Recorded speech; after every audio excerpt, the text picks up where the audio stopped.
All right, we're live, bud. Welcome to the show. There we go. Welcome to the show. We're back. There you go. It started. There we go. So you went out fishing this weekend, bud, eh? Yeah, I went out on Sunday for a couple hours. I wasn't going to go out. I kind of got cold feet there for a while, but I made it out. I got out on Sunday. It was a lot of fun. Did you catch anything? Lots of little dinky perch. Lots of little dinky perch. What's the biggest one you caught? Maybe like 10 or 11.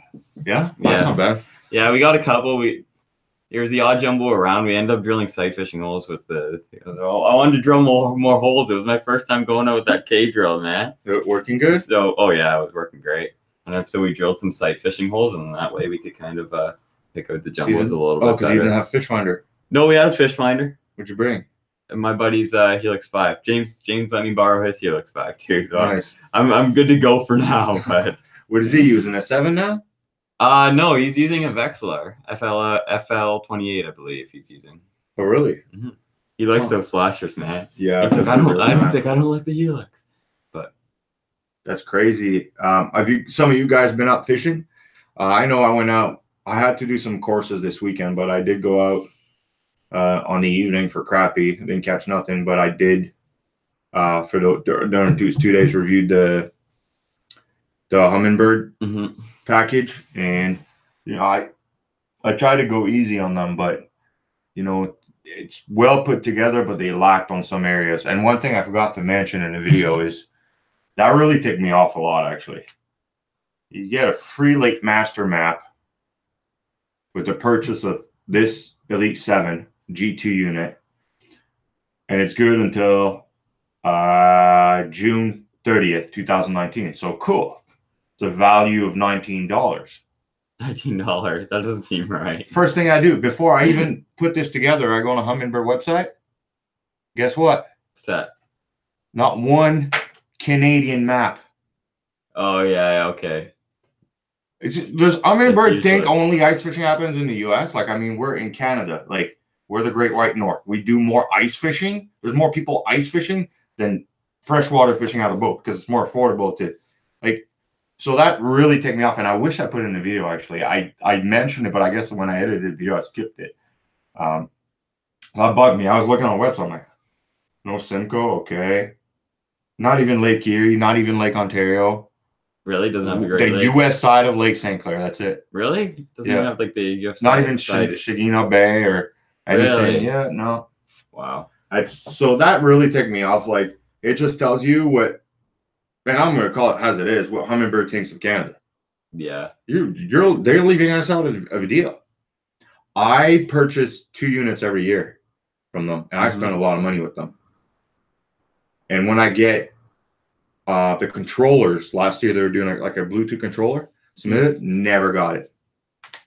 I love Hummingbird. I would talk to them, man. I tried. Like, it's only for the U.S. Really? And I bought 2 Solix 15. They told me it's only from the U.S. We get shafted up here in Canada a lot of times. Yeah, I mean, we got to put our foot down. Somebody's got to tell these guys what's up. Yeah. I don't know if Lowrance or Garmin's the same, but yeah. It's hard to say, but we really do everything. I mean, our stores, our tackle, everything. We get shafted. There's a few good stores up here, but it's not the same as down in the States. Like, when we went it's the epicenter of bass fishing. But when we went down to Gunnersville, dude, the tackle stores down here would gas station, dude, it would run the tackle stores up here out of business, man. The gas stations. Yeah. Apps everywhere. Yeah. Gunnersville didn't have a tackle store, but their gas station was like, every gas station you went to had the crankbaits you needed. Exactly. They knew what you needed, not some 10-inch worm that we don't barely use from Zoom here. Yeah. Like, you go to Canadian Tire and it's like, who uses a 12-inch worm? Like, don't get me wrong, it works, but that's Gunnerville stuff. You know? Yeah. I've caught them on 12-inch worms up here, man. Yeah. I throw my Texas rig, but it's not like a pattern that you do like on Gunnersville where that's all you fish all day. No, just when you're looking for that one big bite. Sure. Another thing that happened is your subscription for Navionics now, if you renew every year to get the updates, went from $15 to $33. I know. I saw that. I logged into my app the other day, and I was like, "What do you mean it's 36.99?" It didn't go up 20%. It went up 100%. It's Garmin, man. I blame Garmin for that one. Well, somebody said, "Oh, well, you know, you're getting the Garmin maps." Yeah, what? Have you seen the Garmin maps? I've had the Garmin maps. They're a joke. Yeah. I'm sorry, I'm in a bad mood today, guys. Yeah. I'm in a bad mood. I can tell. When I get my infusion, it lasts 2 hours, and it's just sit there with a drip, and it's like, because I got Crohn's, and the throat comes out of my mouth. So going back to Garmin, like the maps that they have, they tell you there's a shoal that goes up to 20 feet. You get on the shoal, and it's just a flat. There's no shoal. You know, I don't know how they got those maps. Navionics, like, great. Mm-hmm. They're usually spot on. Mm-hmm. For Simcoe and Cooch anyway. You don't even need to do the sonar chart. The sonar chart option, when you click on that, that's from people submitting in their let's say I use Lawrence and I do a sonar chart and I submit all the data back to Navionics. Mm-hmm. They put it together. Mm-hmm. But when you get that guy that has his transducer out of the water the whole time, you get this like shoal in the middle of 100 feet of water that's not even there. There's a lot on that on Simcoe with sonar chart. That's awesome. I would argue with Steve all the time. He's like, well, there's a ledge here. I said, no, you're on the wrong thing. Look, there's no ledge. Callum says that. Callum, like, he's like, there's humps that out there on Navionics. He's like, I know don't exist. And I've seen it too. No. It's like, they're not there. I don't know what it is. But Garmin is just that.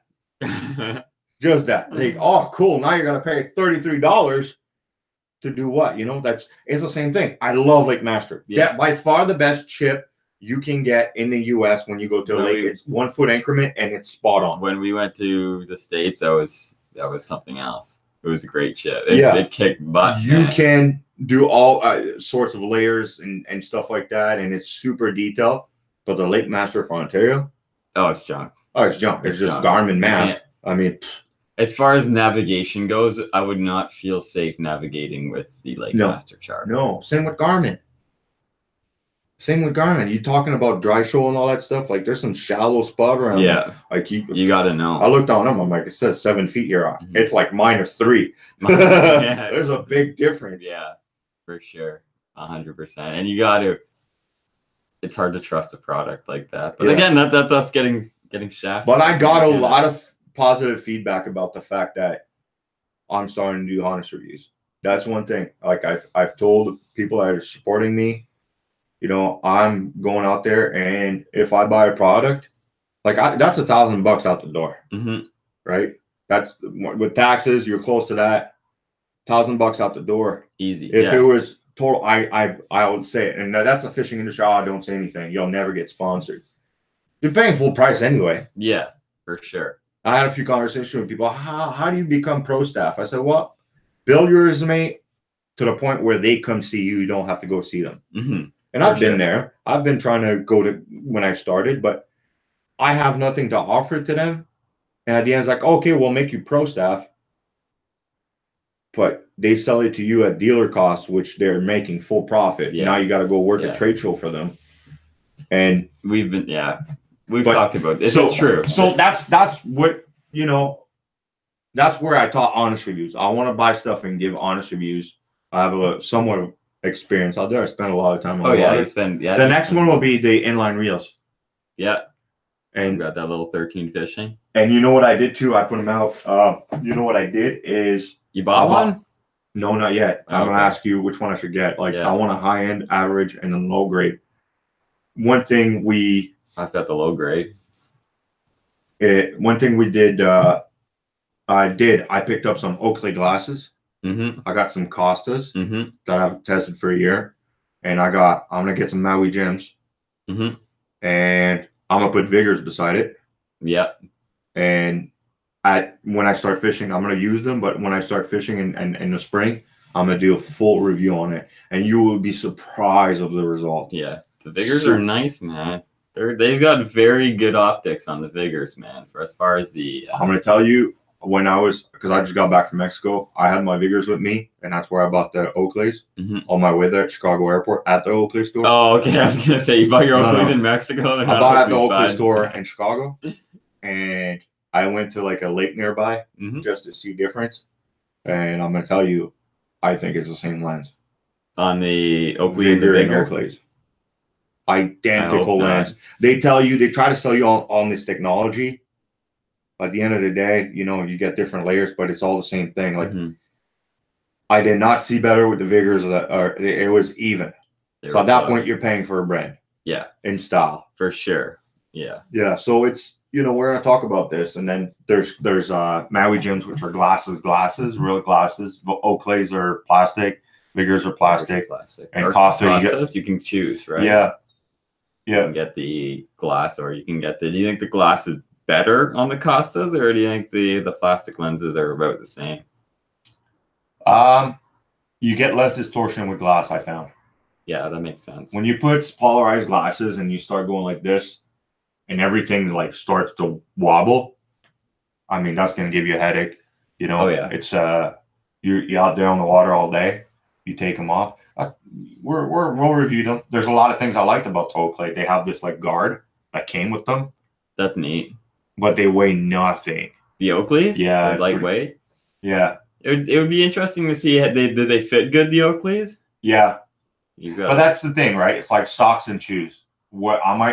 This is a bit different than what we're talking about, like sunglasses, you know, gloves, socks, shoes. I mean, they all fit differently. So I can give a review on a Reebok that fits me well because they're wider, but I can't wear a Nike. Yeah, I like Nikes. Sure. I can't wear Nikes because I have a wider foot. Yeah, for sure. I was about to say that. I was like, the Oakleys probably fit you good because you've got a bigger head, right? Whereas me, I need friggin' women's Oakleys, man, or else they're gonna fall off. The Krugers. The Krugers fit me good. The Krugers, and like when we had a thing with Vigor, it was great because we could try any of the styles we wanted, right? But certain styles were amazing for me. Yeah. Right? Others were like the Nationals, which were amazing for you. If I look down there, just go funk, and fall into the lake, man. That's the thing. It's a fitting, right? Yeah. So you're gonna go? When are you going ice fishing next? Me? Yeah. This Saturday, man. I'm off this Saturday. Where are we going? You off this Saturday? Oh, I got an idea. Oh boy. I got an idea. Are you off Sunday too? No, I'm not off Sunday. Wow, I know you're off Saturday. I know, me too. It's kind of a bit strange, but I work all this week and then I work all next week besides Christmas Day. Are you working Friday? I am working Friday. Okay. Yeah. Yeah. I know your idea. We should definitely try that, man. Yeah, I just don't know if there's enough snow. James was out there last Sunday. Yeah, but he's in a quad. Sure enough. All right. Yeah. So to get to that spot, you got to bushwhack and all that stuff. Yeah. With a machine, you're just not going to get there by foot. I tried doing it. You're going to die. You can do it, but not with gear. Yeah, and I only have a one-piece floater suit. I'd be game over. Yeah, no, it's I have to wear my running shorts. But we'll figure that out. We'll go somewhere, man. Yeah. Simcoe froze today. Not all of it, but the north end and Cooks Bay froze. I'm not going on Simcoe. Camp and Felt Bay was frozen this morning. Really? Yeah. I just drove by it. I don't think it was frozen, but no, it's not, because I that's where I do my infusion. When I got there in the morning, it was frozen. When I got out 2 hours later, it had broken up. It had like little tiny. You could just tell a little skim. It wants to freeze. It's cold enough now. We just need some more cold nights. You need a double-digit night with no wind, and you'll get 3 inch quick. Because what happened is you get that cold temperature out there for a long time, and the layer of water where it's below zero, but it won't freeze because it's moving, gets deeper and deeper. So you get a deep freeze in double digit. You get those, it's gonna take 3 hours to get 3 inches. Yeah. Instead of 24. That's what I say about Cooks Bay, man. Overnight, Cooks Bay will have 5 inches. I'm pretty sure it's safe now. Yeah, I wouldn't be recommending it, but it probably is. I don't know what the temperature is, but the guy's asking me cooch, man. I'm like, well, where I was, it was safe. I'm not saying it was safe over there and over here, but I think there's enough ice out there pretty much anywhere. But Drew's talking about the ads. Guys, I have no control on the ads when we do a podcast or a webcast like this. And actually, when the video publishes, if I'm on the road or working and stuff like that, they'll put ads every 5 minutes. Like, really? No way. I have to edit it, but I have to be on my computer to do that. Yeah. I have to delete all these ads. It's not, it's not about the money or anything. Like, we do this for fun, but everybody, sorry I'm late, boys. I had a few questions on my Instagram. What kind of lithium-ion battery you should be running, and we'll talk about the unit. I mean, Dakota Lithium is has great reviews online. I liked it, but it's the only one I tried. Right.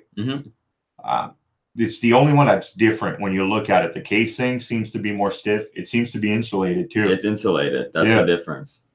That's the difference compared to maybe other brands. But I get almost double, if not triple, the time for the same size battery and the same voltage and amperage than the lead acid. But this is like, look, one finger. Really? Do this. I don't want to hit the mic. You use a 5? Yeah, that's light. If you're fishing for crappie and you go up there and you're I mean, it made it huge difference because I went out Saturday night and I had the lead acid in it. Now, I wasn't thinking about it, but the minute I put the lithium ion on it, I was like, I had a brand new unit. It felt like I upgraded my unit. I was like, wow. Really? It ran that much Well, better? the lead acid is almost 6 pounds. This is 5.5 pounds. This is 2 pounds. Wow. You're cutting a lot. That is a lot of weight. Yeah. For sure. That's pretty significant. So, for me, the Coastal Lithiums, I mean, it's expensive. Yeah, it's $100. I can bring them in. You guys want to do a group order? It's not going to get until February. What about the charger? What are you charging it with? You got to charge it with their charger. With their charger. No, you don't have to. But if the battery fully depletes, you need that charger. Yeah.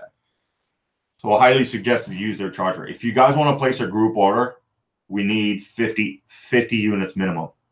I'm going to order 2 for myself. Actually, don't worry about the group order. I got something else coming. I got something else. Aaron's just trying to look at the questions and everything. Don't worry about the group order because I'm sourcing something that's going to be better. Yes. Wait. Better. What are you Yeah, and it's going to be cheap. Everybody that's running a Milwaukee M18 is going to be able to run their graph off it. Oh, I know what you're doing. It goes right on. It goes 18 volts to 12 volts straight on here. It won't be cheaper though. $15. $15. How much are those batteries? You don't. You already have it. Oh, you're just looking for like a conversion. It's an adapter. It's already made. It's out there. But then you have to run it off of your auger. Well, in my case, I got 6 batteries. So okay, yeah, fair enough. You know what I'm saying? Yeah, I get what you're saying. It would be. But look at you. You're thinking like, 2 5 amps might not be enough when the ice gets thick, and you're probably right. You're running a lot for perch. Yeah. But if you go and say, okay, I'm just gonna buy 18 amp, 12 amp, the biggest one, 12 amp, which will last you all day, no and then some. Yeah, 100 holes easy. But what about those 2 5 amps? And there you go. You don't need to buy a lithium ion. Yeah. You know what I'm saying? And so that $15. Do you think the 5 amp would still we just gotta manufacture it. I've already talked to one guy. And the 5 amp, you think the 5 amp would outlast a 7 or a 9 amp lead acid? Yeah. For sure. Oh, hell yeah. Hell yeah. It's made to run in the cold too, those lithium, man. So let's talk about the unit. You know? The red lithium is. Yeah, you're right about that. Let's talk about the unit. I'm just going to hold it because if I leave it on the table, you guys will hear a bunch of noise. The casing's amazing. That's one thing I noticed. I really enjoyed the casing. And guys are like, well, you don't really need to cover. This is padded. It's just double-sided. This is not padded. Yeah. And look, the zippers are amazing. Like, you're going to get water and slush and it's going to freeze. Those zippers are big enough, you're just going to break it. Yeah. But look where the zippers are resting. Right at the side of the screen. It looks like the screen. The bag looks like it's built for and you get Velcro right here. Not that it's going to scratch it. Yeah. But, I mean. It's inconvenient. You know, and that kind of bugged me. Like, throw a rubber cover, neoprene cover. And it's not like I would have it on all the time. No, just when you're moving. Right? I don't want that plastic cover that's hard to get. The neoprene or the rubber that they offer with the Helix 9, Helix 10, Helix 12, and Solixes. It's just a rubber cover. You put it over. That's it. That's going to prevent if something smashes into it, like the transducer. Look at this. I mean, this...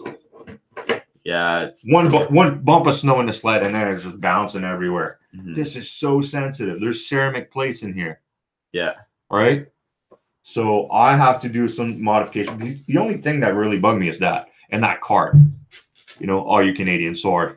Yeah, that's kind of crappy, but I'm kind of used to that now. I know you don't put up with that.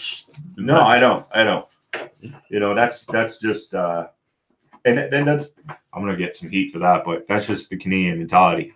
Yeah. You know, just water off our back like a duck. You know, raise the tax. We're only gonna complain about it on Facebook, but I mean, I'm not like that. I'm like the French with the yellow vest, man. Oh boy. I'm booking a plane ticket. I'm gonna go support those boys, my cousins. But yeah, the unit's super fast. I don't know if it's plugged in right now, but I just pressed a button. It doesn't look like it. Oh, there you go. There you go. So it took 16 seconds, which I think it's really fast for it to start. They should start anytime right now. There you go. So there we have it. It started, and it's really cool. You have your width, your cone. You can either choose 15 or 21. And one thing somebody mentioned is they want to convert to 7-inch from the boat to this. You got to do the update, and there's two kinds of transducer you can get. Mm-hmm. There's the 83 to 200 hertz, and there's this one which is like the 21 degree or the 15 degree cone. Mm-hmm. And I can tell you from what I know, I don't know the model number, but the one that comes with this one is super fast. That's the super fast speed, real time. That's the chirp one? Yeah. That one's the XI9 1521, I believe. 1521, that's right. You got it. Yeah. And then the other one is the XI9 29 XI. Yeah. Yeah. It's great. And I think when you go for those shallow lake trout and those whitefish that move a bit faster, you want a wider cone. You want that 83 hertz. Mm-hmm. You want that. But yeah, it's pretty cool. I mean, the maps are preloaded, populated in there. It goes pretty quick. There's no lagging. There's no freezing. Pardon me. How are the maps? Are they? No. It's I put my Navionics in. Oh, okay. Okay, I see. Just kidding. I put a Garmin. Good luck. No.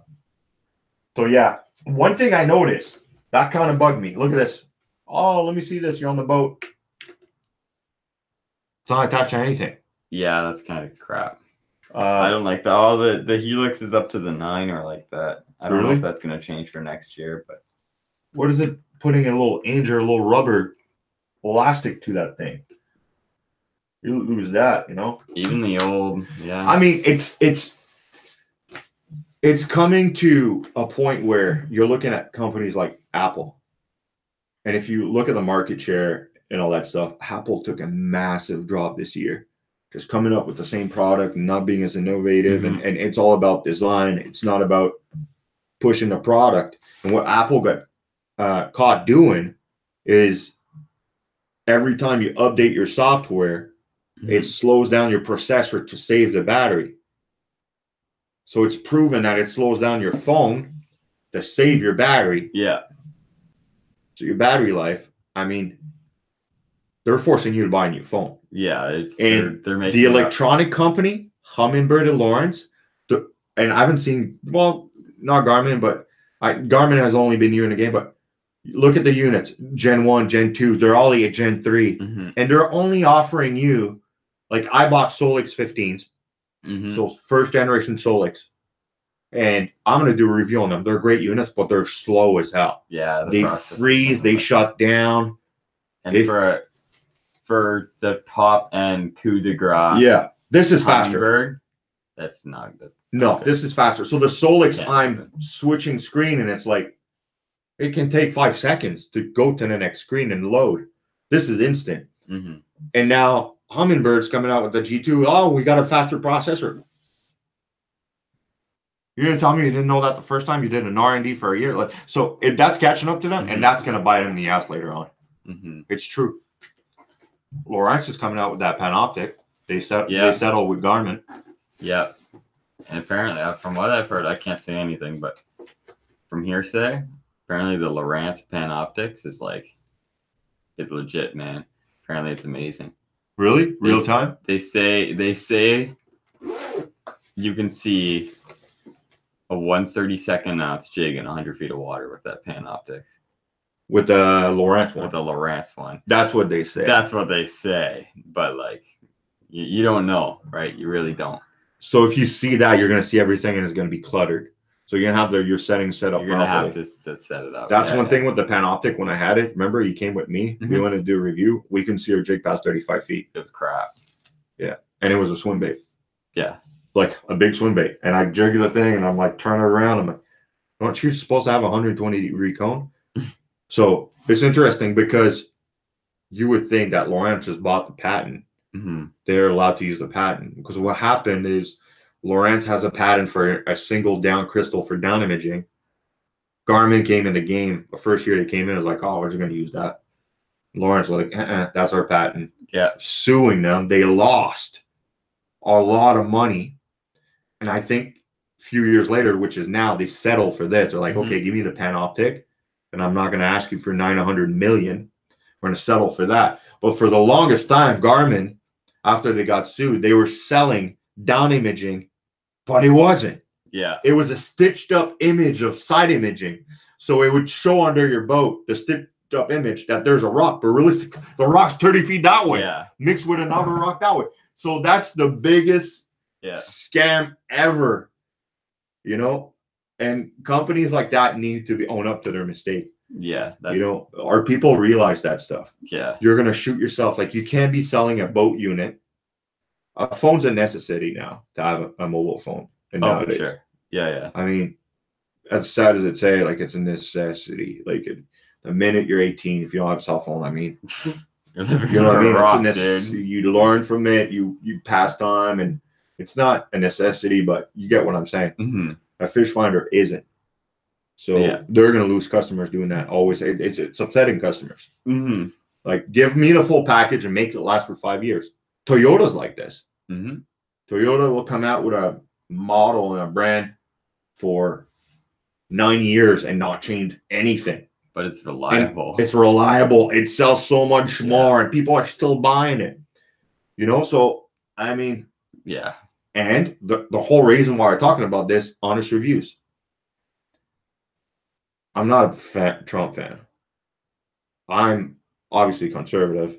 Yeah. I think he says some silly shit. That guy shouldn't have a phone, but he has some great points, and he's helping his country. Yeah. But people are tired of the politically correct people. It's simply why. I mean, you know what I mean? People don't want to get lied to their face. They'd rather get told a hard truth to their face than say, oh, yeah, everything is green. That's purple!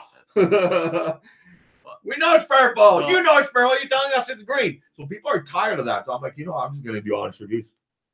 Yeah. None of that pro stuff. What do you think? Well, my thing with the whole honest review things is that before I buy a product, a lot of times what I'll do, especially if it's something big like a fish finder, is I'll look it up and see what people have to say for it. But 90% of the time you look them up and you'll be like, oh, let's check out this fish finder. It's either guys trying to sell it like a you get your marketing people, or you get some poor kid who literally just bought it going, this is my Garmin Echo map. I just got it. And he reads the box and he lists off all the features. It's like, I really don't want to hear about that. I could have done the same thing, right? Yeah. I want to hear what's good about it and what's bad about it, not just what they say is good about it. It's Google reviews now, too. Like, it's hurting a lot of restaurants when you think about it. Like, the Google reviews. Like, if you have a bad meal there and it's really bad, that restaurant can lose a lot of sales. Oh, for sure. Especially you got to be careful. So why not keep those companies honest, right? Yeah. I'm a big Humminbird fan. For sure. Big Minn Kota Humminbird fan. I still think they're the leader. Oh, yeah, but can I say 100%. You should have put a rubber cover on that? Come on, boys. Anyway, it's probably loud for you guys. Another product, guys, that it's out now. I'm allowed to talk about it. It's not secret anymore? It's not secret anymore. It's the set the hook, the shrimp maggot. You know, that's going to be a perch killer, obviously, and a whitefish killer. Because he made it in red, bloodworm red. So that's what came out. You good for crafty too, the little ones. My boy Patrick Ange is going to get a pack of those too. He won a prize last time. Well, this that's a little perch killer for sure. Crappie killer too. Comes in green. They're soft. Fluorescent green. Yeah. And pink, white, and red bloodworm. Woo! Red bloodworm. Red bloodworm. That's gonna be the bait this year, man. Gassed up on the red bloodworm, eh? Yep. What's a good access for Coot? Tud Hope. That's where people go to catch perch. Is that where you went to? No. You went to the other side? To the other side, yeah. Yeah, but I think Tud Hope's still better on that side. Yeah. Tud Hope's got parking too. Where I went, it's like, it sucks. Because I went late too. Because I really wasn't feeling fishing. There's a lot of people out there? Honestly, not really, man. I was surprised. I thought it was going to be crazy, but it wasn't that bad. And like, everybody kind of fished the same hole, but like you get off of it a little bit. There was fish everywhere. I don't know why everybody was stuck on the one hole, but as soon as we drilled the hole, just down fish after fish. But yeah, guys, I don't have a beer with me today. Yeah, I got some in the fridge, but I can't drink beer when I got this. Yeah, it's you know how much it is. You gotta double up next time, dude. You know how much it is. And it's really hard for me because I really want to do it. Yeah. But the girlfriend gave me big grief. Oh boy. She's all about health, so she's like, "Don't do it." Tell her you're drink Michelob Ultra, dude. 90 calories. No, it's not good for my gut. But she's kind of right. That injection, like, luckily we live in Canada. Yeah. That injection is $6,000. I go every 6 weeks, so. We're gonna find something else to rate. Yeah. Yeah. Kombuchas maybe. Yeah. We'll be having to freaking go to the washroom halfway through. Guys. We'll have to go to the washroom halfway through the freaking podcast. I love kombucha, man. Kombucha. Ryan's asking me if I got any thought on the Markham LX7. I mean, I've never really used the Markham. What I really like, it's the only unit that you can. I think it's the 9, but I'm not sure. They discontinued it. The camera and the fish finder, they discontinued it. On. You had something there. It's the only one doing that. Why would they discontinue that? I don't know. I'm not. It was. I don't know. To be honest, the camera is just a gimmick. It's just a toy. Once you got a fish finder, I mean. Yeah, I think what I like. Unless you're fishing perch, they're stayed there. And like checking what's underneath your hole when you can't see bottom composition, stuff like that. It's hard to tell. If you can't see the bottom, you don't know what the hell you're fishing in. You might have a good idea, but yeah, you can kind of tell from the fish finder, but it's hard, right? It's easier to see what you're working with. But. Yeah, guys, we gotta. These who has them? I know Drew North has them, and setthehook.com or .ca. I don't know. Has them. You can order them there, or you can send him an email. Maybe pick it up at the store. But he's got a couple for sure. Or he's probably going to text me right now. Don't say anything. I don't have anything. Sorry, Peter, but start making them. Yeah. So these things made by Set the Hook, and it's either on his website or I know through North. And Tremblay's Adam. Right? Tremblay's Adam? There's a lot in this pack. How many? 25 counts. Do you think he counts them every single one? He opens up the bag. For sure he does. 2, 3. No. I know what he does. It comes on a big string. Mm-hmm. That looks like a giant Senko. I said, you should just chop it off and sell the thing as a Senko after. And there's 25. He just chops it off, rubs in salt, put it in here. But, yeah. With that, there's something else I want to mention. What else you got over there? Charger? It's the charger that came with it. It's not bad. It's kind of a piece of crap, but no, it's not bad. It's got it tells you if it's charging, and it's definitely telling you lead acid battery only. Yeah. So don't charge. That's one thing. Lithium ion charger goes with lithium ion battery. Don't mix and match because your house gonna go on fire. That's not good. Yeah. Insurance won't like that. Yeah. No. Yeah. So we'll get out and do something Saturday. Yeah. I'm down to do whatever. I'm rigged up right now for perch and crappie, but I'm down to go walleye fishing too. That sounds like a lot of fun. We're trying to read some Budweiser Prohibition Brew Review. Man, you guys are funny. All right, guys, if you guys got some questions, now is the time to ask them. Ask your questions because we're going to review them.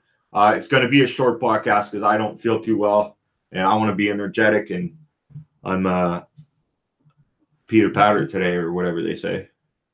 Petered out? I'm a grandpa. Grandpa? Yeah, this will be the last podcast before Christmas. There's not going to be a podcast Sunday. No, I don't know. I might be able to make it Sunday, but I don't know if you want to. And no, not before Christmas. People will be their family, but we'll definitely do one probably on the ice, buddy. You want to do a podcast on the ice? Yes. We're going to start data plan for that, dude? Whatever. Ouch. That's going to be like a $150 data bill for doing the podcast. That is not known. It was $400 last year for the 1 month. Ooh, ouch, dude. That hurts. Yeah.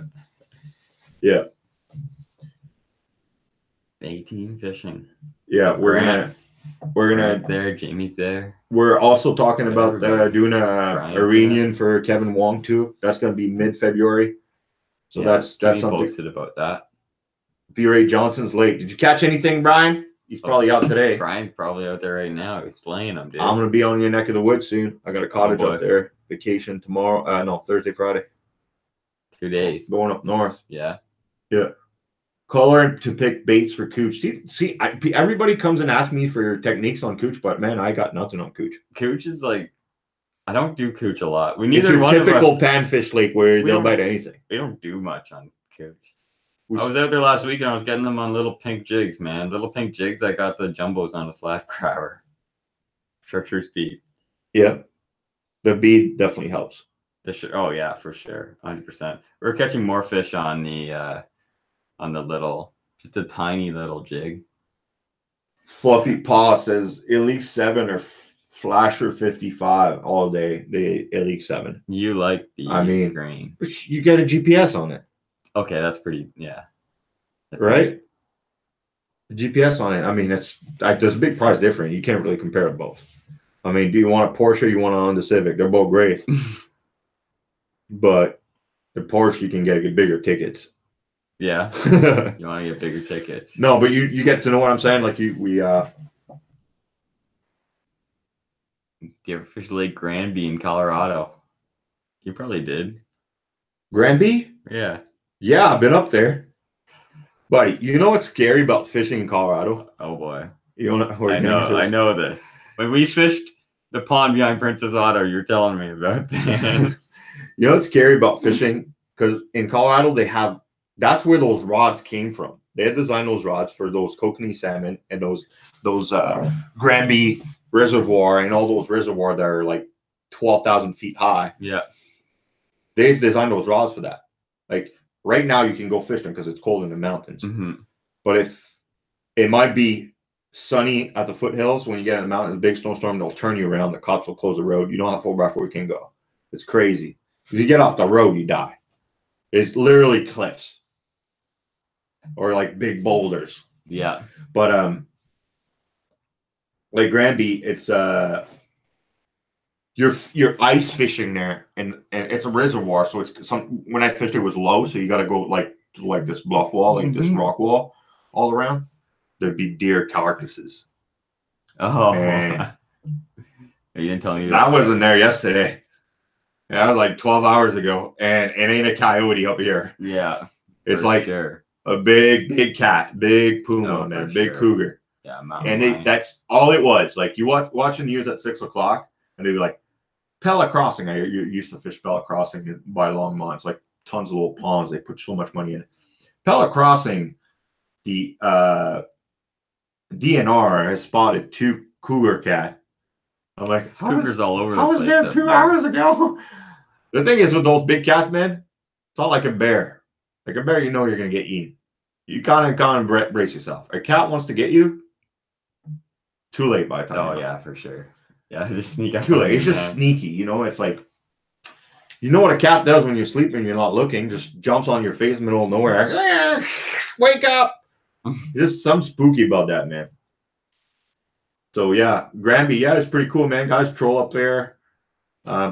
it's so hard for me because I'm not from up there. You're 12,000 feet high. You're already a mile high at the foothills where I was. It was already high. Getting up there and walking, like towing your sled like you do here, like you ain't doing that there. You not. You get winded. No. You can't do two. You're like, yeah, because you're so high. There's less pressure and less oxygen, so it like you got forced air in, but there's not enough oxygen. The oxygen levels is less. Actually, those outboard. Let's say I took my boat out there. My boat does about 78 miles an hour, fully loaded. Two of us, it would do like 74. Fully loaded, same gas tank. It's just there's less oxygen, so there's less compression and stuff like that, explosion. So it's pretty cool, man. If you guys get to go ice fish up there or like even hiking, it's pretty cool. They catch kokanees up there, eh? Kokanees, but they don't get big. 5 pounds, big one. Little ones. Still fun. Apparently that's pretty popular as ice fishing for those kokanees. I don't know anything about it. Very popular. Rainbow's very popular. Brook trout is actually like a pest for them. Really? In the creek. Like the fly fishermen, they keep the brook trout. They release the rainbows. They release a rainbow is really what they're after. Yeah. The steelhead. Yeah, and the brown trouts. They don't like bass in their little rivers. Yeah. Yeah, it's pretty cool. I mean, I fished up there. You're fishing like this dam, and behind you, there's like a pack of 50 hells. Just behind you, just roaming in the field. And it's like in a town. Estes Park, it's called.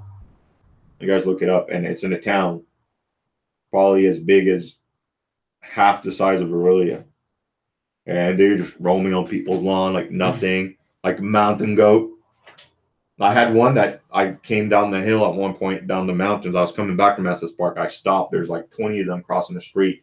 And I went to see one. Like I could have touched him if I wanted to, but I thought he was going to ram the car. The mountain goats? Yeah, it wasn't my car, so I didn't want to mess around. He was one of the rams. Yeah, like the ram, like a big no. Yeah. One of those things. I would probably destroy the car. Oh, for sure. The Corolla I had. Seen videos online. It's like Mexico. There's like a bunch of guys trying to like beat him up. The goat. Oh no, they're tough, man. Yeah, they live on cliffs and rocks. Dude, have you seen their nuts? No, that thing's not backing down, dude. The bigger than us, yeah. We so I did a hunting course this weekend, and I did a pallet course too. That was pretty cool. And the two guys that were teaching it, they teach the SWAT team in Barrie. Oh, really? Yeah. And they got crazy experience. They're both in the Army, like sniper, all that stuff. Like super cool guys. And they're saying like, oh, look what happened last year. This guy had a barn with his hunting dogs in them. And they're all barking in the morning. He's like, what the hell is going on in there? So he walked out with the shotgun. He thought it was a coyote in the barn. He opened the door. He saw a silhouette of a coyote, but it was really big. He pumped him. Boom! And went back inside, finished his coffee and his oatmeal because he wants to, the thing probably still moving. And finished the old timer, right? Goes back outside to check on his dog and whatever. The coyote shot wasn't a coyote, it was a timber wolf. No way. 5 minutes from Barrie. Wow. Giant with the nuts. He had his nuts on, so that means wolf in captivity. They neutered him right away. Yeah.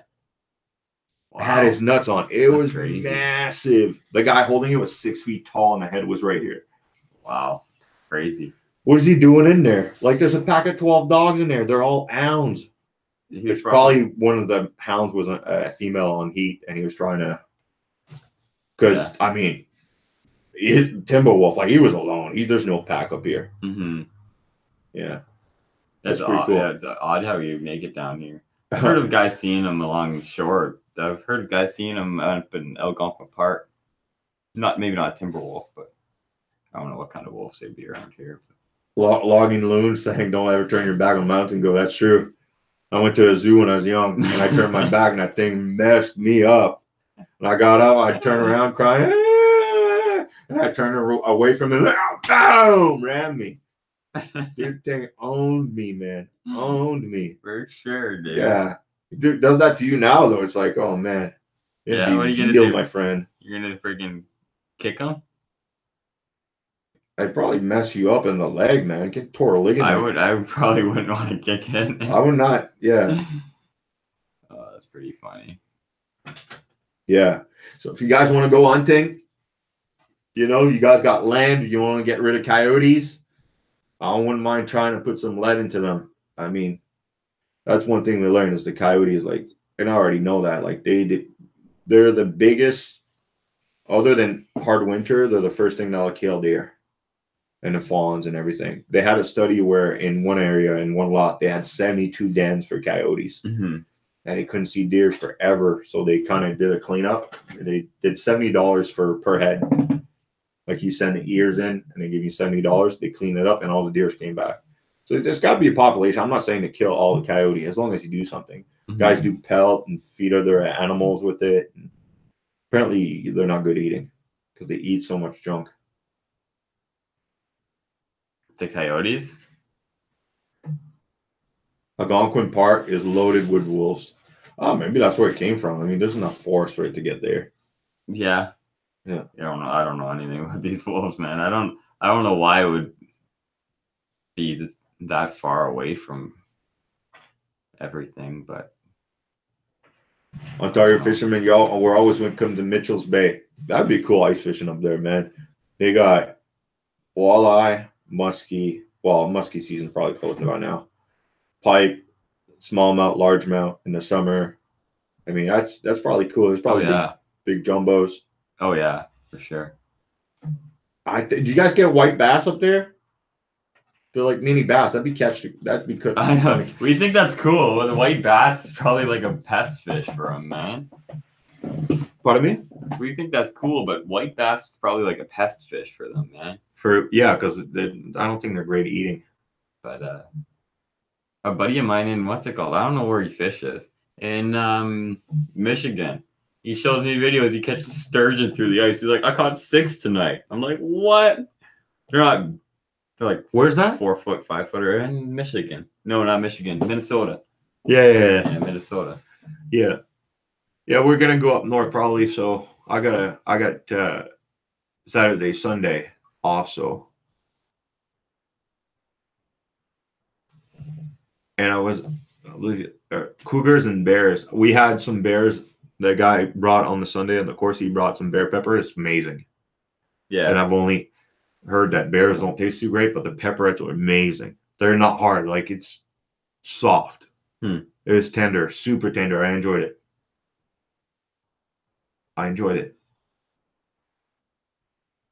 Coyote wolves are a huge problem. Yeah, what they had though, so the guy that shot the timber wolf, he called the MNR. He's like, oh my God, I shot a wolf. They're not in season. I mean, I'm only allowed to shoot coyotes.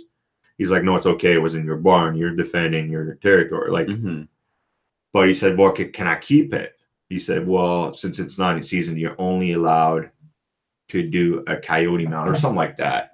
But it was a timber wolf. Like, the MNR inspected it. They did culture on it. It's like timber wolf.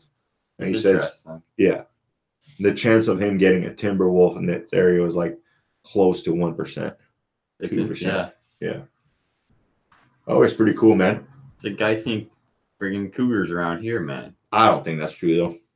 Those are pictures of trail cam from somewhere else. Yeah, guys. You can tell the ground and everything.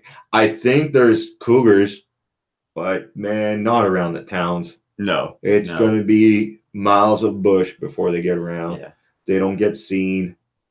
They're really hard to be seen. Like, if they come around, I mean, watch your dogs, man.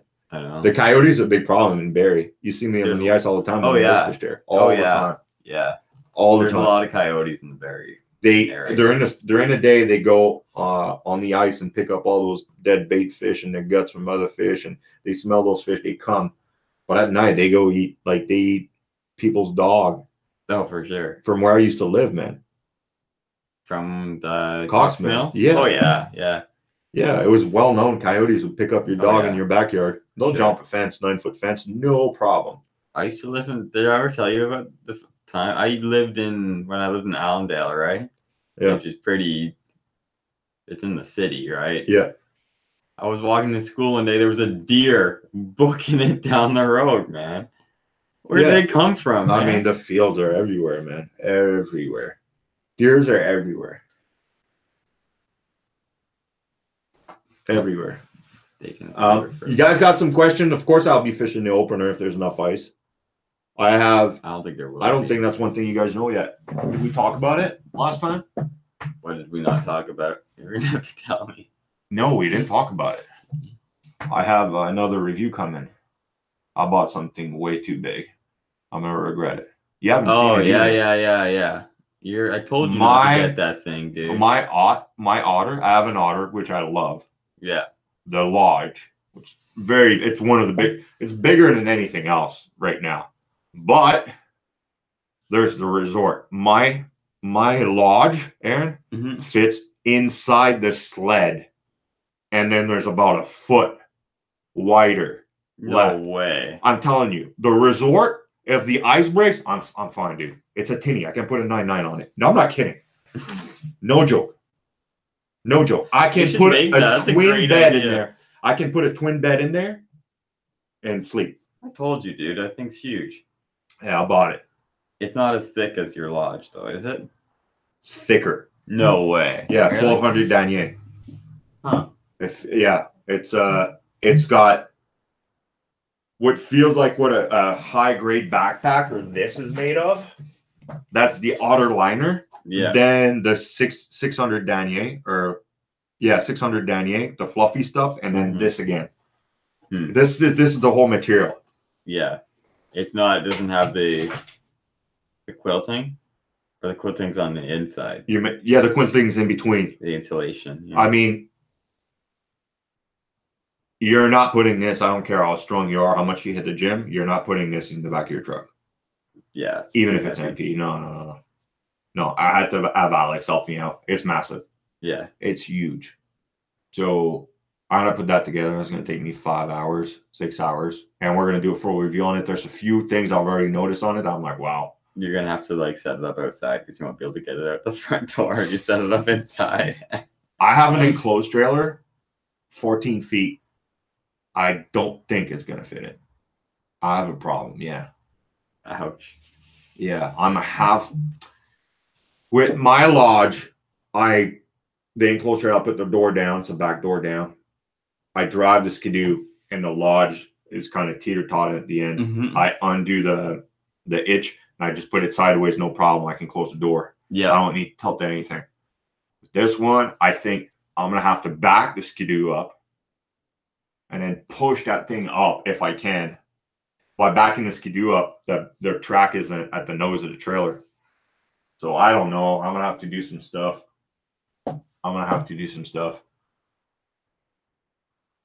Yeah. Cougars will travel territories, but there's no proven by the MNR that cougar has made it any south of Huntsville. Like, they like a dense bush, eh? They don't like just that hardwood. They really like conifers. Is that what you call them in English? Pine trees and stuff like that. Coniferous. They really like dense bush, and they like the snow. They got big paws, so the MNR's on top of stuff. Like, for the MNR to drop down on a plot of land not far from here and just say, oh, we're going to go visit bears in their den and find the dens. I mean, they're on top of things, man. They use helicopters and stuff like that. Like, I fish with guys that are MNR, man, that they would track them, you know. But it's possible. I mean, the guy shot a timber wolf, man. 5-10 minutes from Barrie. Insane. Yeah. Like close to Sunningdale. And we had a freaking moose in Aurelia. In Aurelia Marina. Yeah. So, a cougar can be down here, but same with the wolf. Like this, man, you're not going to get a breeding population. We've seen a couple moose in this area, though. I'm not too surprised by that. Well, Algonquin's not far, right? Yeah.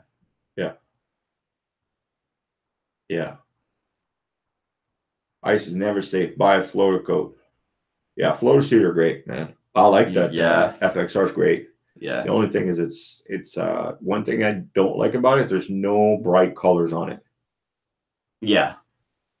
I'd like bright colors if something happens because it's all gray. Yeah. It looks like when the ice is not so great, it'd be hard for them to see me.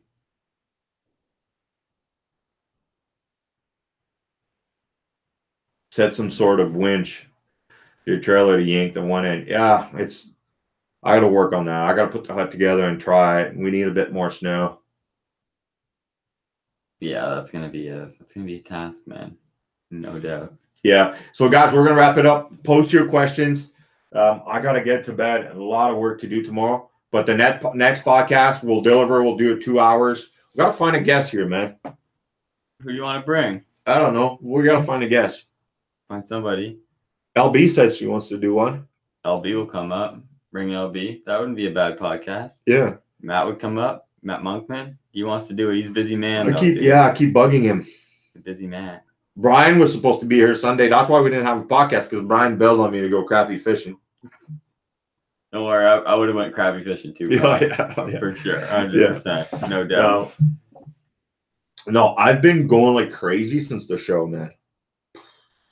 Waking up at 6 a.m. every day. Mm-hmm. Like, no rest. Mexico was nuts. I had 3 hours of sleep. I'm running on average 4 or 5 hours of sleep, maybe 6. And yesterday I slept a bit better, but get a side by side with tracks. Nah, man, nothing beats a snowmobile ice fishing. You like nothing? Snowmobile? Yeah, nothing. I mean, you don't get stuck with a good snowmobile. You don't, and you don't overeat. You don't bog down in slush. You pressure cracks. I mean, if I'll ride a pressure crack that's 3 feet deep, 3 feet wide, and just give her.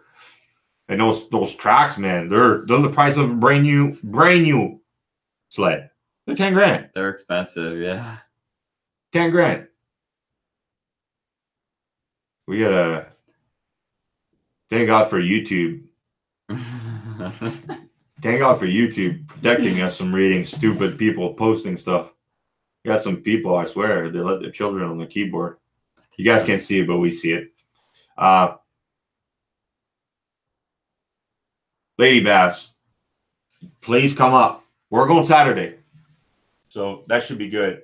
And yeah, that's it. Post your questions if you do have questions. What I had one question was, what's the difference between a 48-inch medium and a 40-inch heavy medium for Wright McGill? It's the same thing.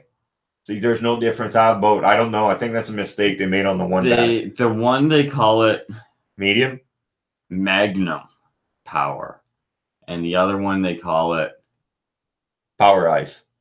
Power Ice. Or same thing. like it's that. just different batches. It's the same thing. They seem.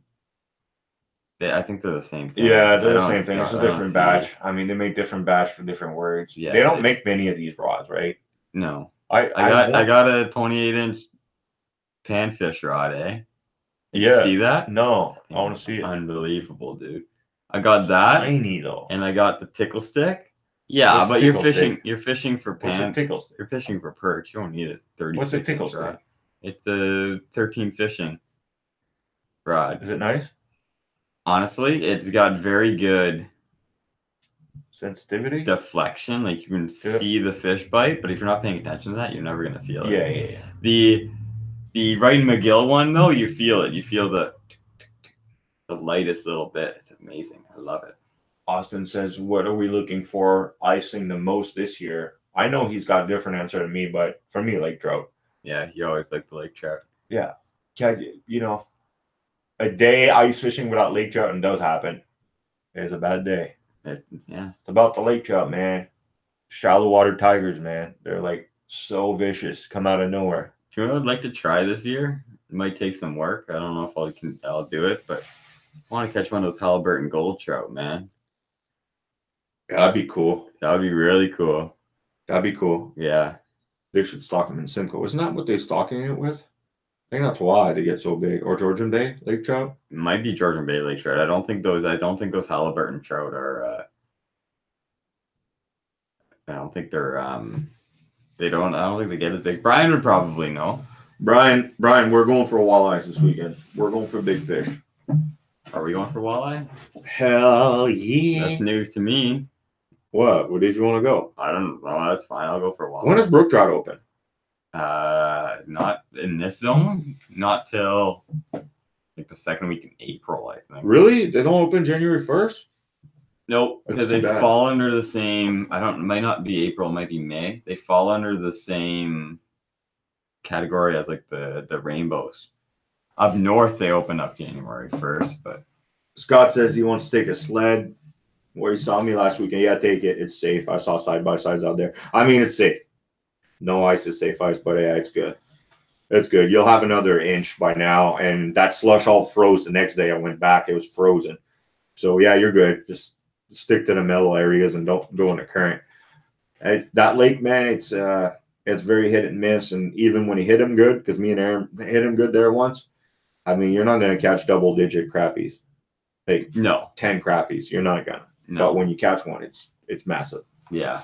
13, 16. You might be able to find him. He caught a big one. Of April. He caught a 15 and a half, I think, Scott. He posted it on. That's a big crappie, man. That's a big crappie, man. My PB comes from there. Remember, I was with you. Was it? Crappie? Was I alone? Yeah, I was with you.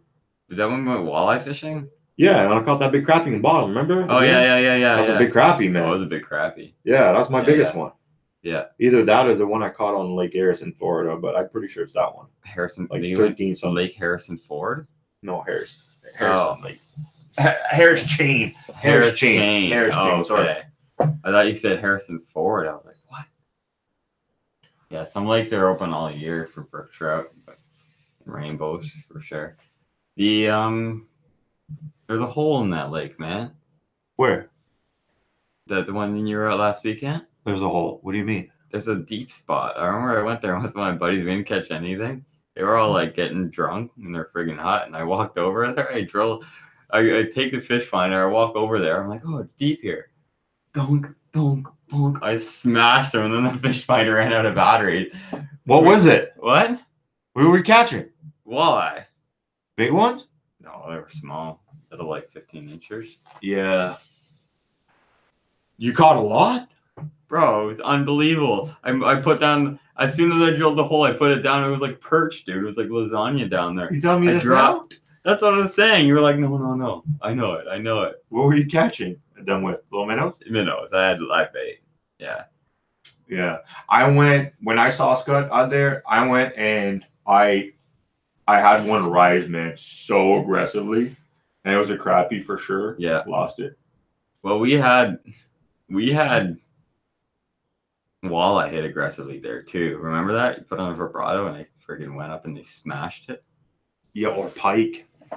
We did catch a couple pike. There's pike in there. Apparently there's not supposed to be pike in there, but no, there's pike. There's like apparently they're like the flag. Remember the first time we went there? Little guys, me, you, and Steve. Oh yeah. Well, I've been there a lot before. And then I went to well, it was the first time I was there.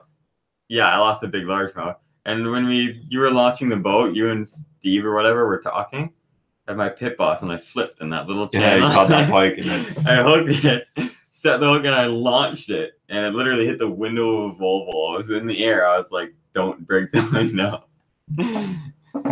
Oh, yeah, they get big. Scott says they didn't only get that big. They caught a rock bass, yeah, and a crappie. But the thing is, what happened with that lake is a lot of meat eaters go there and they keep everything. You keep a crappie that big, man. I mean, that's the crappies don't grow fast at all. I've seen a few people there that are obvious meat eaters. Oh yeah, for sure. The White Bucket Brigade.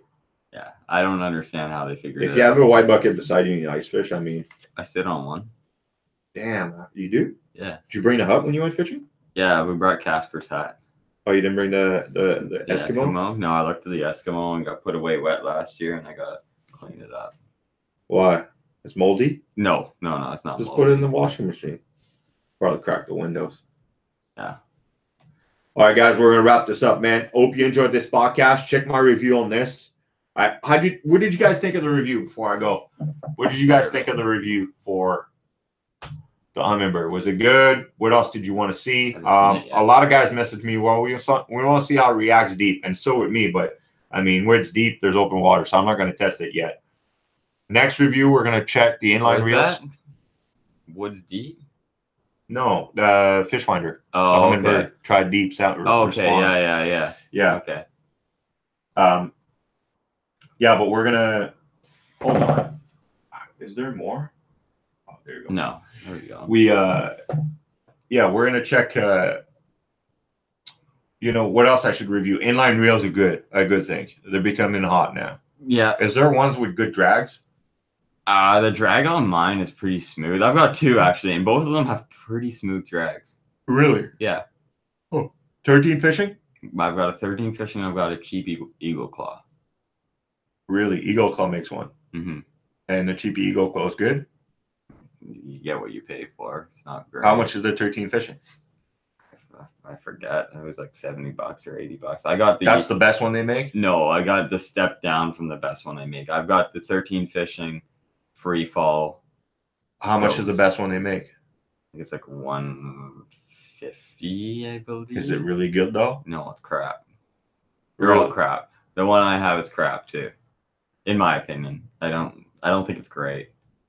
But we're gonna publish that. See, Brian posted, and it hit his comment because he said a bad word, but we're gonna show it. And while Brian said it out there, the 13 drop inline reel is a piece. POS. It's not. Is that the one you got? Yeah, I've got the Ghost. The one I thought the Ghost this year was. Why is it not good? It feels like a toy. It doesn't feel like it's put together very well. So far, I haven't had an issue with it. Plasticky. It's very plasticky. It doesn't re-engage very well, especially if you have it on a low drop speed. Yeah. It does not re-engage well. It's mushy. It's not really. I saw James last year. He was like, trying to make this thing work. But he says he likes them, but. Yeah, that was like Casper too. He's like, oh. And I'm like, dude, if you just adjust the drop speed, you don't have to do that. They should just make a little center pin. Center pin. You could. It's easy for perch. I mean, it'd be the same thing. You need a small one. Yeah, we got to look into that. And even the new Abu ice reels feel cheap. It says he can't. Ryan says he can't even reel in a small whitefish with it.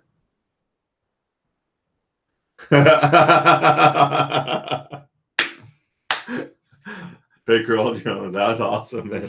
I got so much heat for that comment. What'd you do? I was live, and I caught that big lake trout live. Oh no!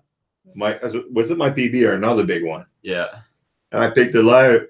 Nobody does that. I don't see Gord Pizer do that. Oh my god! All the Gord Pizer fan hated me after that. What did Gord Pizer do to you? I said, I don't know. It's live, man.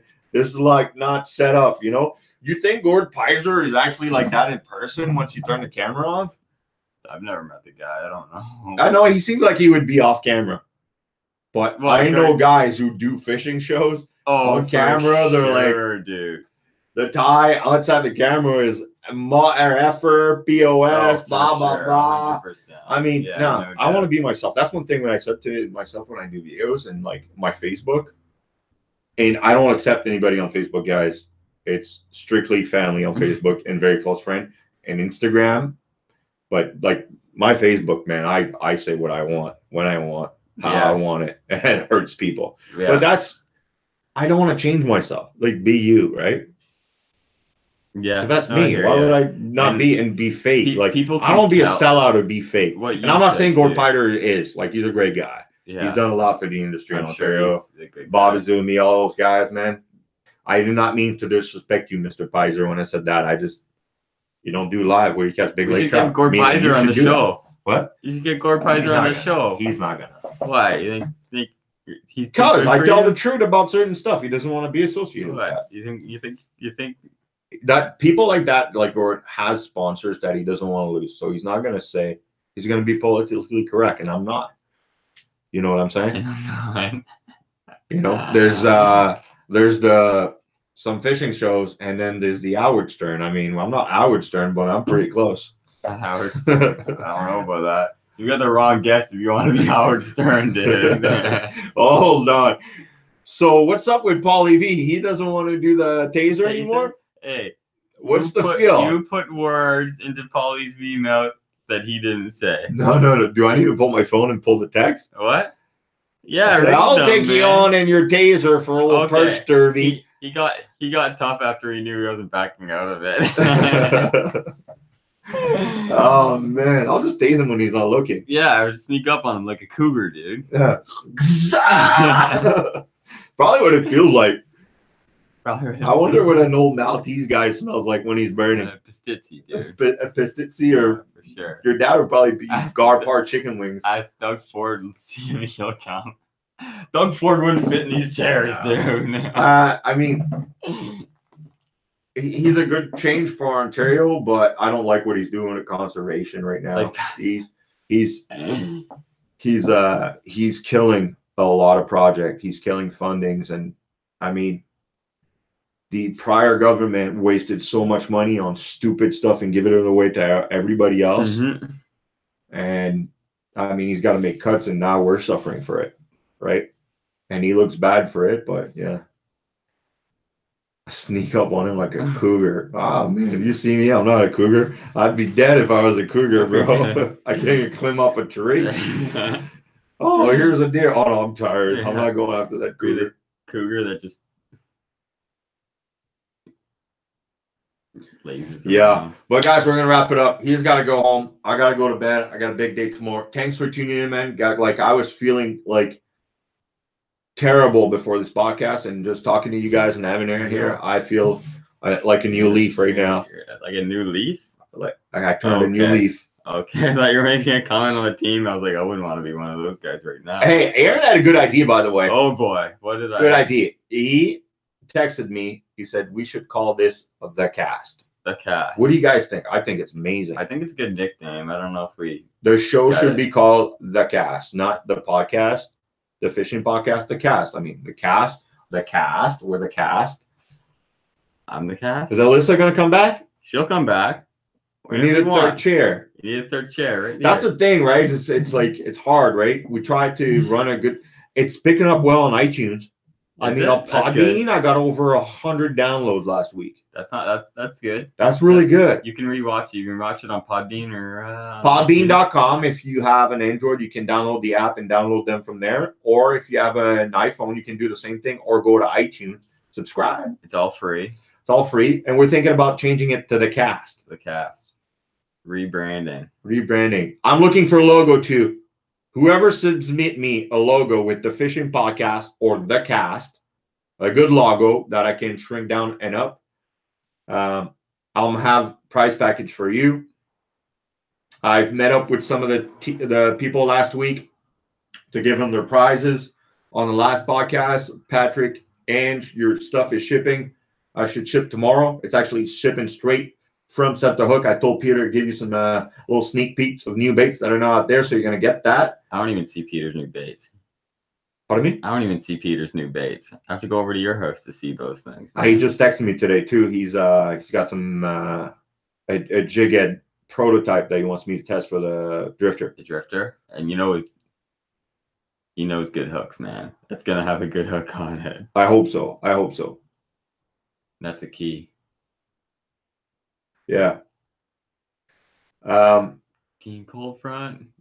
Mitch is on here. What's going on, Mitch? When will this episode be uploaded, Podbean? It's a very vast episode. We didn't talk much about fishing, but didn't do much. It should be posted tomorrow. I'll post it on Podbean and iTunes tomorrow. Next episode, I mean, there'll be one in between New Year's. You know what we should do at the 30th? Not the 31st, but the 30th is like, for me, is like, the 31st is New Year's Eve, so you kind of do stuff. But the 30th, we should do it. That's when people get ready for the lake trout. Like, they'll have to get it ready for the 31st. So hopefully we get ice. It does not look good on the forecast. You should live stream yourself getting ready for Laker opener. We'd have to do it in the garage. To clean up the garage. The garage is okay right now. Is it? Well, I haven't seen it since the summer, dude. Oh, but the thing is, I cleaned my garage, man. Friday, Sunday, it's a mess. It's just because I take all my packs, put them out, put some new stuff in it. But guys, give it a thumbs up. How much thumbs up? We got 17 thumbs up, 52 people watching. Give it a thumbs up, please, my dudes. Don't hesitate to share it. Let me know. Post some good comments in my review. Let me know what you'd like to see. And anybody submitting me logos, ideas, do it through Instagram, Seabass Outdoor. You got Aaron_Vela 2Ls 97 here. Message him too. Don't hesitate. I'm very good at responding. I just got 2,000 subscribers, man. No way. I passed this week. There you go. How many you got? Subscribers? Yeah. Or followers on Instagram? Followers. Like actual people or bots? Because like I'm pretty sure 600 of them are bots. How many people you got? I think I'm at Instagram's hard. 1,200. Yeah. But I don't really put in No work, and like my Instagram now is basically like it's not private, it's public, but I don't post on there. No, it's just like that. It's it's to keep in touch with the world. I keep in touch with people on there, but I try. One thing I see, and then you guys let me know. I try to post meaningful pictures and stuff like that. I see a lot of guys like I follow Bert Kreischer. I love the guy to death, but I can't follow him on Instagram, man. No. Like you go to his story and he's got like 100 story during the day. No. Yeah, that's like Snoop Dogg, man. No, like too much. So I try to post some meaningful stuff a week kind of thing. Wear shirt contest, not for me, man. I think. Yeah, Aaron should get YouTube. I can't make YouTube. But the thing is with YouTube, guys, it's a lot of time. It's so much editing and all that stuff. You guys don't see it. Like what's behind the screen? There's a camera. There's a big screen behind us. Now we can read questions. So it looks I'm looking at camera, but I can see questions right here. That's why Aaron's going like this. He's trying to dodge the camera to read the question. There's a ladder. There's blankets everywhere in my room that you don't see to mute the sound, because if the blankets were there, it'd be echoey, and it's already echoey as it is. I got my editing station here, my gaming computer, work computer. I got a bunch of stuff here. I mean, it's you guys don't see the background of this, but I got tackle box from here to halfway out the wall. Yeah, so Grant got his haircut, man. I told him we're the Hollywood haircut fishing guys now, man. We're reading boat for the first. Yeah, hey, if you got a boat, because where are you gonna put in though? But not by the first those boat launch. I know one spot where you'll be boat launch. Billy Goat Hill, you just slide down. Back up. Well, yeah, that's I'll just take my outer, bro. The resort and put a 9.9 on it. There you go. Oh, I was going to paddle. Oh, we're going down in Harold's real quick. Come pick me up on Cooch, man. Tutto. Put a little fan on it. But yeah, Aaron, they want to see videos from Aaron. I'll link you some cameras, man. Everybody I fish with wants to make YouTube videos, so I'll be on there somewhere. The thing is, it's so much work, man. It's a lot of work. You know, I like fishing. I film every time I go fishing, and you guys see 0.5% of everything. Mm-hmm. So if I go fishing, let's say ice fishing is a bit easier for me. That's why I post more video ice fishing. But let's say you go fishing, like you get a guy like Dave Mercer. He's got 3 cameramans with him. Mm-hmm. He's got an extra boat. And they do everything for him. He just fishes. But it's a lot of work too. For sure, yeah. I'm not. But he goes to places where, like, you don't see him fish Simcoe. He goes to Lake Erie, and I'm not bashing him. I know why he does it. Yeah. Right? He goes to Lake Erie. He goes to those lodges where, I mean, they'll freaking bite a bear hook. Oh, right. Yeah. So it's easy to get that really good footage. Well, it's hard for me to do that on Simcoe, right? Yeah, sure. You fish with me and Simcoe, you think we catch 35 fish a day. We don't. There's days you catch 5. Oh, yeah. Right? And I was talking to Ono about this today. A lot of people left because we thought we were going to finish the podcast. I was talking to Ono about this today, which just got married. Thumbs up to Ono. Congratulations. I didn't know that. I think I saw it on Instagram. But... Yeah. He was so sad. What do you think the lake trout's going to do this year? How's it going to be? And I'm like, I've been saying it since like, I think July. Going to be a tough year. It's not going to be lights out. Last year was tough, man. The year before, Steve didn't catch his first lake trout until March. Yeah, I remember that. Remember that? Yeah, because I remember we went out there and I caught. Well, actually, I think that caught one before. I think that was the year I caught one, like in like friggin' January though. No, you remember that's when you caught it with Falcor. You came with me and Steve. Yeah, that was like February 29th or March 1st. Yeah. So, and this last year was a bit worse than that year, but that year, I mean, that was like my first time out that year too. No, you've been out with me a bunch of times. That year? That year, yeah, it was your first time. Yeah, out, I didn't go out much. But I don't know, man. It's easy to be consistent with lake trout, but nowadays you catch 2 a day, you're doing really well. Consistently. I'm able to do that, but there's days I don't catch lake trout. There's days I go out for 4 hours, or like I stick with whitefish. I don't want to move because it's too cold or too windy or too much snow. But I mean, you've been with me. I've used to guide strictly on Kempenfeld, 25 lake trouts a day, and the smallest one would be 8 pound. The biggest one would be 16 pound. But all day, 25 fish. Yeah. Now you're not going to see that. It's be hard to see. Yeah, it'll be hard to see. It'd be nice if they're in Kempenfeld again. I miss catching those fish in Lake Kempenfeld. Yeah, you're not going to go to Kempenfeld though, dude. Why not? Take the sled all the way there. I did last year. Did you catch anything? No, I came back. Yeah. I went back show. But yeah. I'm gonna probably spend a lot of time on camp because I'm a walker. I don't have a sled or anything like that. I'm not trying to walk halfway across the lake. I'll spend some time on camp this year. Got a few people that want me to put them on their first laker, so the big hill to climb.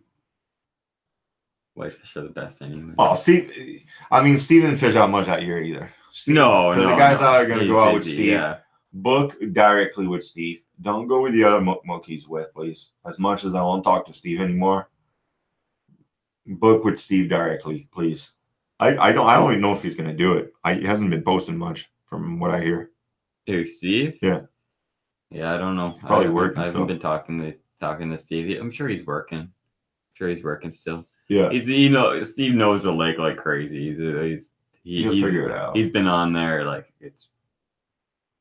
I'm still looking for my first lake trout on Simcoe. Christy's saying 8 years now. Well, the minute you catch your first one, it's all going to be downhill from there. It's going to be. Yeah, that's what I tell everybody. That's what I tell everybody. First, like, I can't get my first laker. I was like, well, the first one's the hardest. Yeah, you got to put the time out there too, right? I'm starting to do archery and all that stuff. And yeah, you're getting into hunting now. Yeah, just to pass the time. Yeah, but it's I can tell like the guys that are hardcore, for me to get as good as they are, like center every 10 arrows at 40 yards like it's nothing. I mean, you got to put the time, right? Well, it's the same thing. Like I put the time per Lake Simcoe and I share as much information as I can, but it's really about putting the time out there and having confidence. Like the guys that come out with me, I got a dentist that I guide. He's been out with me 6-7 times now, and he had never caught a whitefish or lake trout through the ice. And I took him out, and he caught a whitefish or lake trout, and I could have left for the rest of the day, and he would have caught the same amount of fish that I was beside it because I showed him what to do right away. It's just, there's fishing shallow, but that confuses people, right? We're not shallow all the time, right? It's sometimes you're fishing deep, sometimes you're fishing a flat. You got to spend out there and spend some time. It's 8 years, but if you fished it 8 years, one weekend every year, or if you fished every day of the week, every weekend, the 2 days until closing, and you haven't caught one in 8 years, bro, we got to talk. I mean, you got to at least have one on. Chris, see, please. What is he saying? I'm out there every weekend. Bro, okay. All right. So we're going to help you out. You got to be on fish, and there's difference between whitefish and lake trout. What guys try to do with lake trout, the biggest thing, and that's one thing I wish I talked more about the seminar. For those guys that are sticking around, they're going to get some good information. The guys that are fishing lake trout, whether they're shallow, on a flat, 60 feet, 120 feet, they're all fishing on bottom. That lake trout, my friend, is not feeding on bottom. No, yeah, for sure, 100%. If you want to be catching whitefish, you can fish the bottom. Fish the bottom. That lake trout is feeding up. That lake trout is feeding up in especially Kempenfeld Bay and deep Let's say there's no walls here. It's empty till Toronto. What's easier for me to see across the lake, a deer or a plane? A plane. There's no obstruction. There's no earth curvature. Don't like to have that on the lake too. There's no hill. There's no underwater shoals or mountains or they see that bait fish up there. They don't see that goby down there. They see the bait fish. Lake trout, fish high, fish high. And if you're in 40 feet, your bait has to be in 20. If you're in 100 feet, your bait has to be at 50. You're in 60, your bait has to be at 30. And leave it there. Don't move it. Yeah. You know how many fish comes and see your bait when you're not moving? The thing is, you're on your phone like this. Oh, here's a fish. Too late. You have to be late. Right on it. The minute she appears on there, your bait has to move. If it doesn't move, you don't trigger his instinct. She's gonna be like, whatever. Yeah, and like you have to think about Chris C. The Brian Willstone, buddy. What? I used to play paintball at a very, very decent level for Ontario, like the highest level you can do in Ontario. Yeah. And Chris C. used to play with buddy. I used to shoot him all the time. Good guy, Brad. I'm just teasing you, but it's think about where a lot of the bait is in that deep water too. Is it on the bottom? Yeah, but a lake trout doesn't care for a minnow. No. I mean, yes and no, but if you get a school of minnow and you see in videos, or you get a school of deer on a field and the wolves come in, who do they go for? What does the lion go for? They go for the weak guy that goes right when everybody went left. You know what I'm saying? Yeah. That's who they go for. Or it's the same thing underwater, man. They're animals. They just have gills. That's the only difference. Yeah. They breathe air differently. If that school of bait fish is all on bottom and then one decides to go that way, I mean, that's why the lake trout, when they see that bait fish that's suspended in the middle of the water column, they're like, you messed up, son. I'm coming. You're by yourself. I'm coming. You're right where I want you to be. There you go. Now, a whitefish is different. Whitefish is a cow, man. It's always like, oh. I mean, whitefish is super easy, man. They're like perch are smarter. Yeah. They are. I don't think I disagree with that. Perch are smarter, man. Whitefish are stupid. Sometimes you're fishing for perch and you're like, is this really supposed to be this hard? And then you move and you start smashing them. Yeah, no. The whitefish are easy, man. They're just cows, man. Like, oh man, that hook just popped out by my eye. I'm gonna turn around and reposition myself. Yeah, they're like, that's the thing is people fish the whitefish too quickly. Depending as if you're fishing in certain areas. Like if there's a lot of bait fish in that area, the whitefish will eat the bait fish. Mm-hmm. For sure. And those fish will be active and they'll swim a bit more. But if you're fishing a bit shallower, those whitefish are a bit slower. It really depends on the day too, I mean.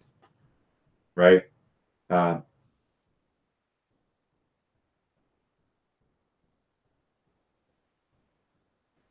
Chris, what's Chris saying? We're gonna see what he's saying. If you don't deep shit falling. I mean, Chris, man, you just gotta go out there, man, and don't go set up where there's nobody. Mm-hmm. I would rather fish where there's nobody than knowing if I go there and there's 15 huts and I'm gonna catch fish. To me, fishing is like I want to solitude and being outside and enjoying. I can't stand being around people. Nah. I love you guys. I love you. But you go out there to be alone. Like it's nature. It's like I don't want to go hiking with 1,000 people. You know, you want to go hiking with your friend and that's it. That's the way I see it. Yeah, the Lakers are they're really hard. They're tricky for sure, especially the first one. The first one's tricky. It's understanding. The first one, the trick is understanding how quick you have to move your bait when she comes around. Mm-hmm. You never catch lake trout if your bait's not moving. It's very rare. Very, very, very rare. Like one fish out of 100 will hit your bait when it's not moving. Mm-hmm. But it's the key when you're deep or shallow is knowing when to move that bait at what speed. And dude, I go out there the first day of opener and I'm rusty, man. I'm like, I haven't touched those thing in like 9 months. I'm like, it takes me a while, and then boom, I catch one because I got the confidence. And then I'm like, okay, they want that speed. And then the next day they'll want that speed, or they're slower, faster, never the same. Yeah. So you gotta adapt, right? That's the thing with guys that are like, oh, Sebastian, I want to rent a hut. What's a good outfitter?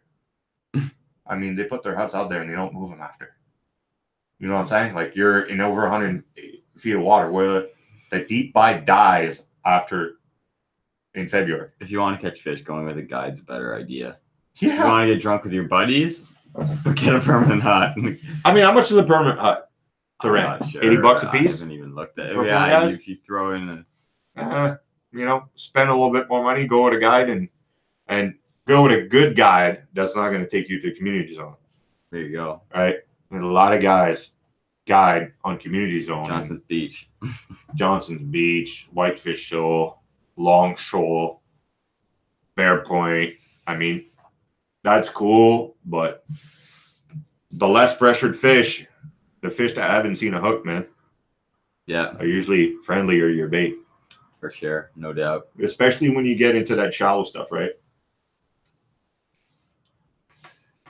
All right, guys, we're going to wrap it up. We will see you right before opener. Make sure you put reminders on there. This is going on Podbean tomorrow, iTunes tomorrow. Don't forget to subscribe on iTunes. You can follow me on Podbean as well. Pressure cracker indeed scary, Pickle John. You're picking my attention there. Be careful with that. And don't be silly on first ice if you go out this weekend. Take your time. Like where you guys have seen me fish, I have not ice fished where there's less than 5 inches this year. And it was all good ice. You just got to go north. I'm sorry. I mean, you got to drive. Make the drive. Your commitment to making that. Same with the lake trout, right? All right, guys. We'll see you guys later. Thanks for tuning in. Take it easy.